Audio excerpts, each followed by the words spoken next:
Welcome to Meet the Candidates. Frankfort Plant Board has given us a wonderful opportunity to come in here to the studios and invite all of the candidates for the various offices in here so we can have a chance to get to know them a little bit better.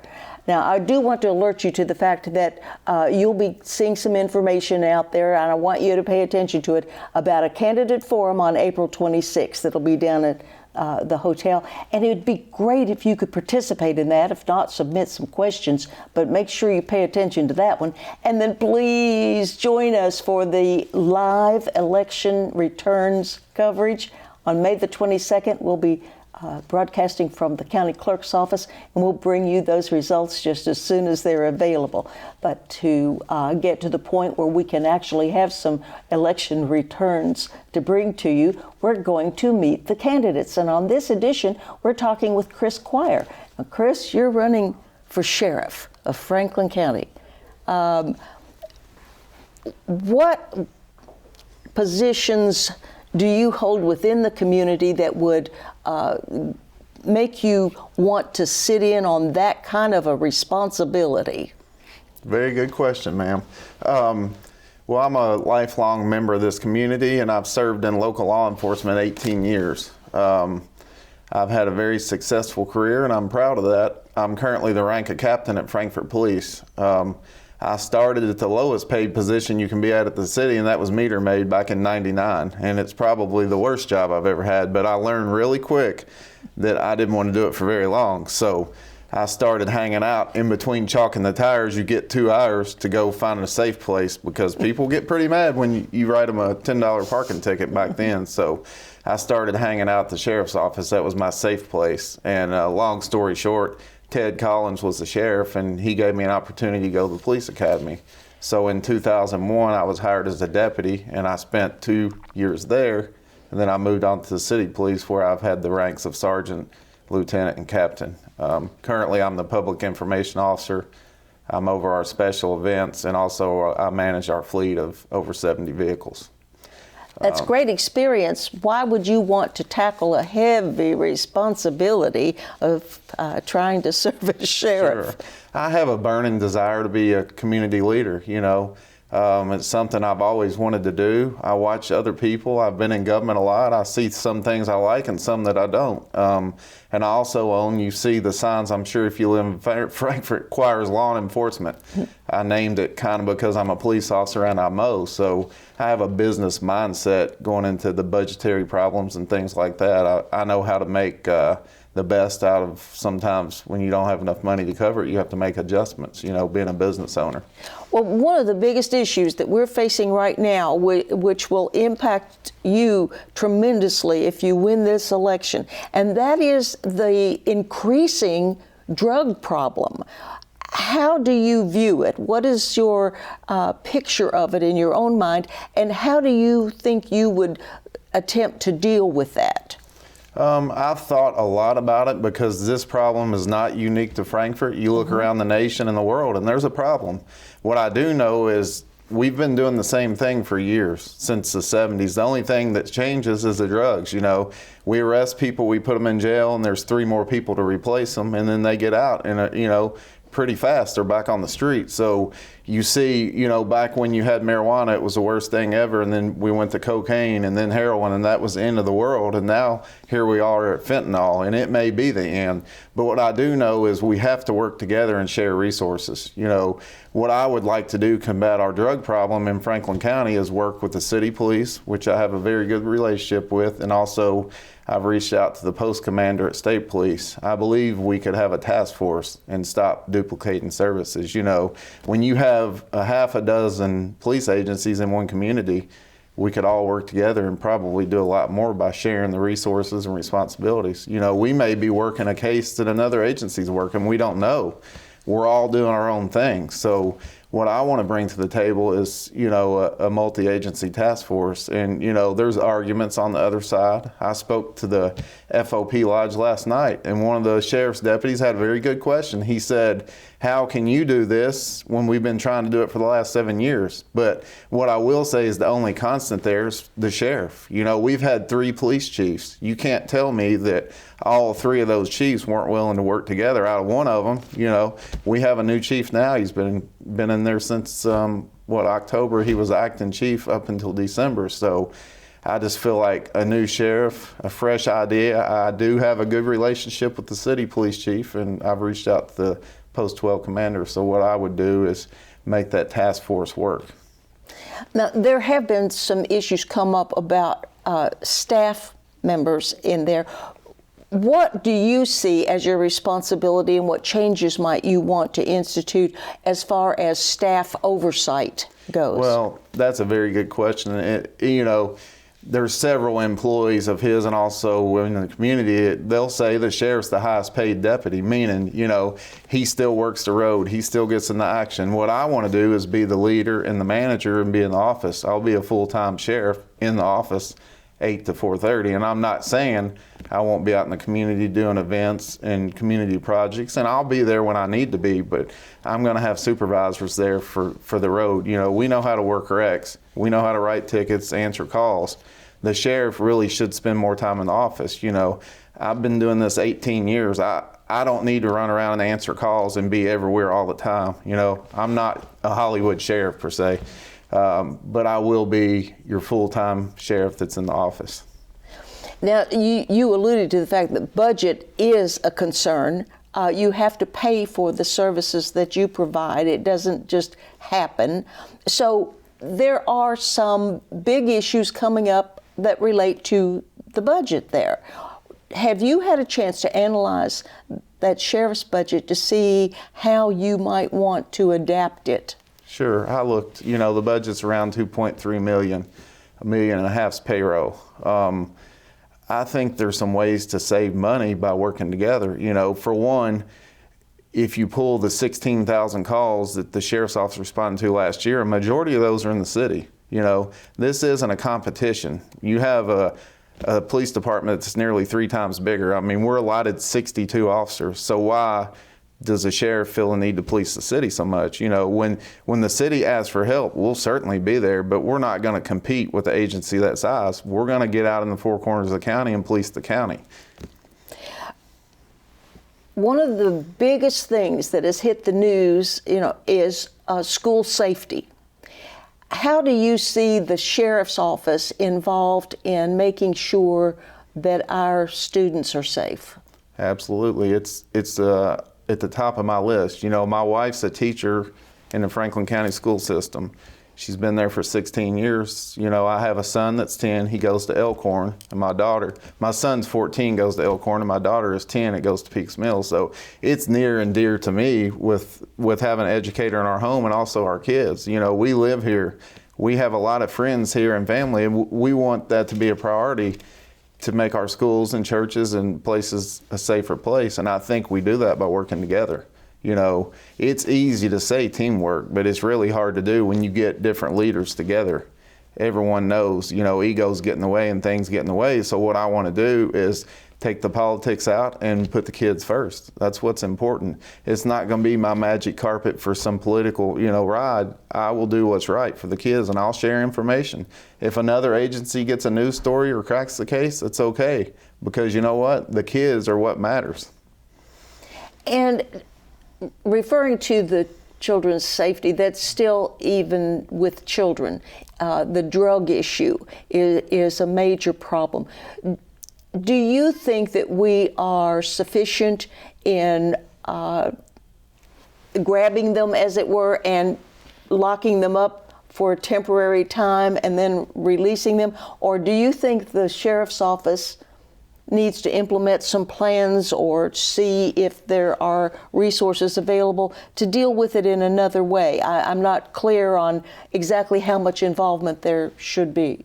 Are you saying after we make a drug arrest, should we put them straight in the judicial system in jail?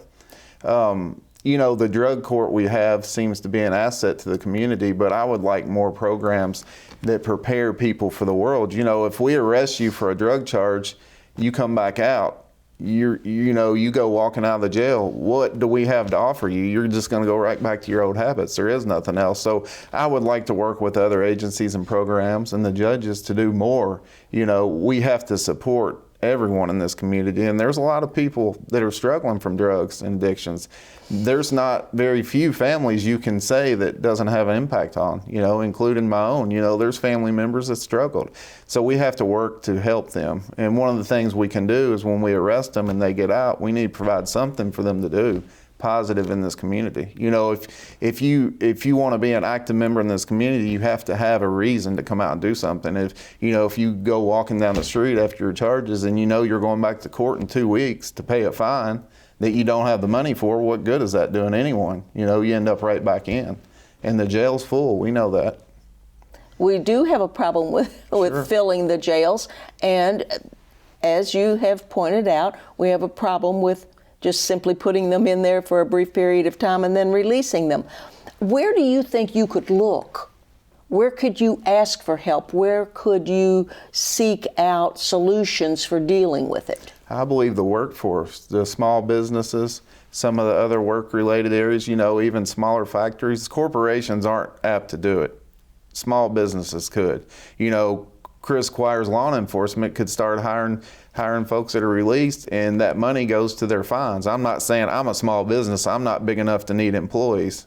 But if some businesses a little larger could do that, that money goes to their fines, and their next paychecks, guess what? It could go towards rent and groceries and things you need, support your kids, family.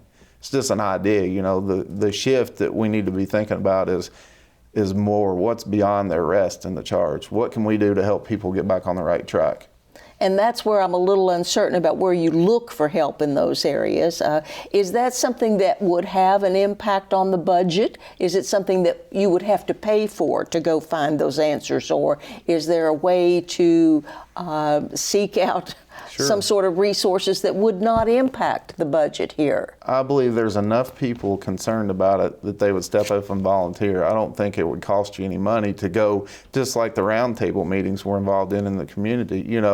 It wouldn't cost anything for a lot of people to get together and talk about a solution. The more people that talk about it, the more chance you have of solving the problem, or at least getting on board and going in the right direction. What we do know is what we're doing is not working. So we have to do something different to get a different result. And speaking of which, on an overall basis of what the sheriff's office does, what they're prepared to do you have any thoughts, plans, proposals for implementing some of those change in focus? Well, I think if I'm in the office during business hours and I'm your full-time sheriff, I'll have a lot of time to work on those resources. I'll allow the deputies to do their job and answer the calls, and I'll be working on things to improve this community.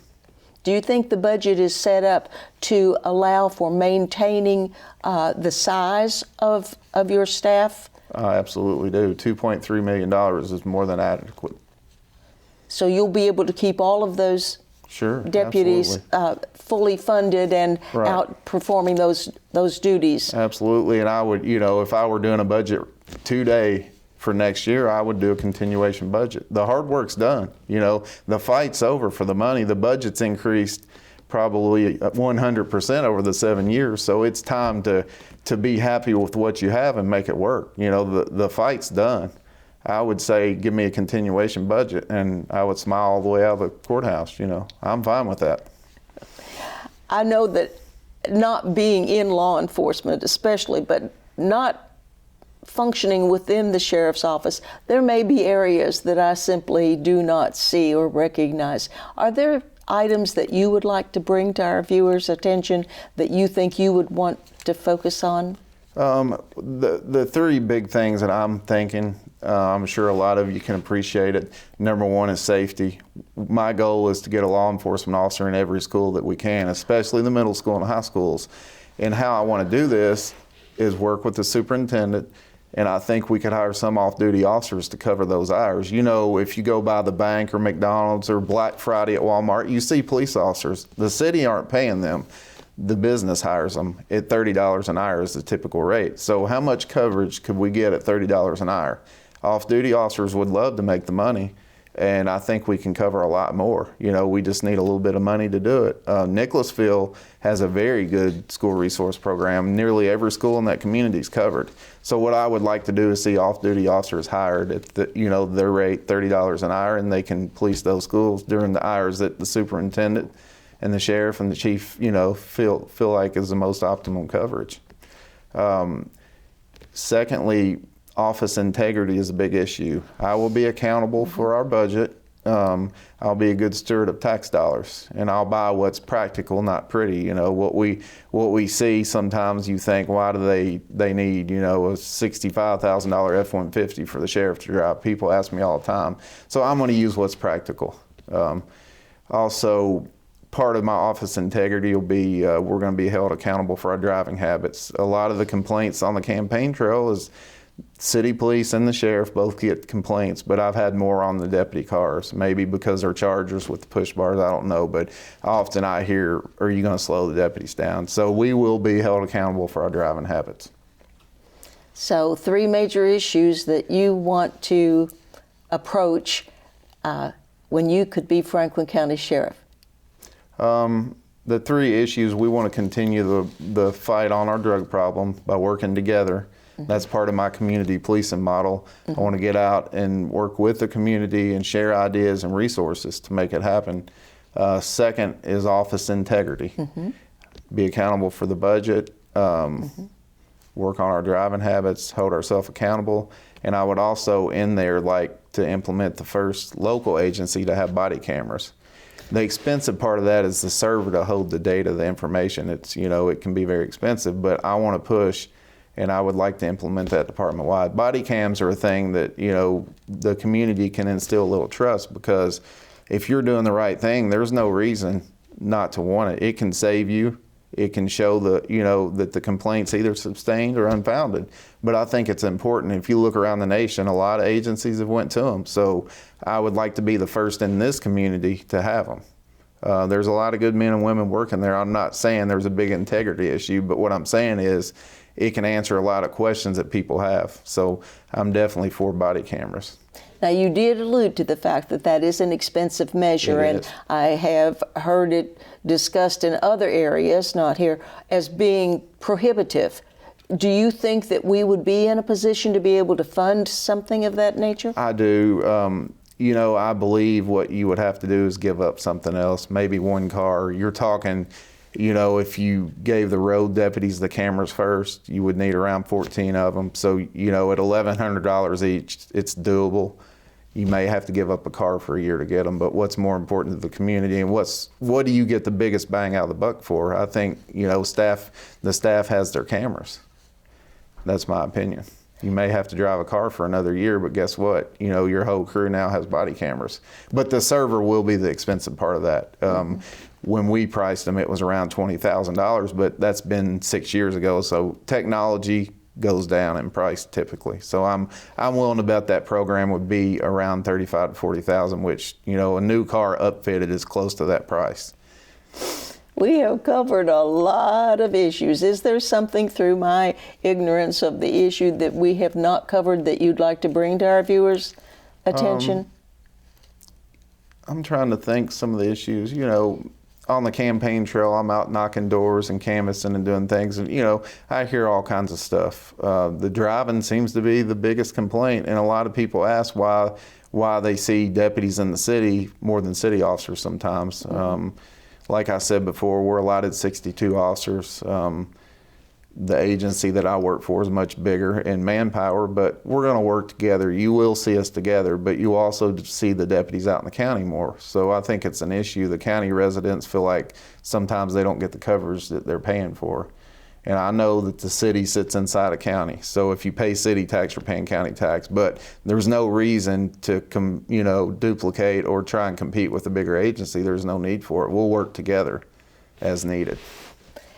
I've really enjoyed the opportunity to get to know you a little bit better. I'd like for you to look directly into that camera and tell our viewers why you're the better candidate and why they should cast their vote for you for Sheriff of Franklin County. Thank you. I want to first thank you and Cable 10 and the Plant Board for allowing me to be here. I appreciate the time, and I certainly want to talk to the folks that are listening. As a lifelong resident in Franklin County, I feel like I have prepared my whole life for this. I'm a successful business owner and law enforcement officer. My wife teaches in our local schools, and my kids are here. We love this community, and we want to make it a better place for your family and ours. So on May 22nd, I ask you for your vote for Chris Quire for sheriff. I'm going to try to hit every house that I can. It's nearly impossible in the 69 days we have left to get to all of you. So I want to give you my cell phone in case you have any questions. That number is 502-330-5533. I'll give it to you again in case you just grabbed your paper. It's 330-5533. You can call me. It's my personal number that my wife and kids call me on, so you'll be able to get a hold of me. And I ask you for your vote, and thank you for your support. And we thank Chris Quire for coming in to talk to us and give us a chance to get to know a little more about him. And I want to remind you yet again, stay tuned for the Candidate Forum on April 26th. Participate if you possibly can. Submit questions if you have any, and it'll be down at the hotel. And then please join us for live election coverage. On May the 22nd, we'll be broadcasting from the county clerk's office, and we'll bring you those vote totals just as soon as we have them. And to make sure there's something to count, you need to cast your vote. Don't forget to do that. And to do it with an informed base for it, come back here for more Meet the Candidates.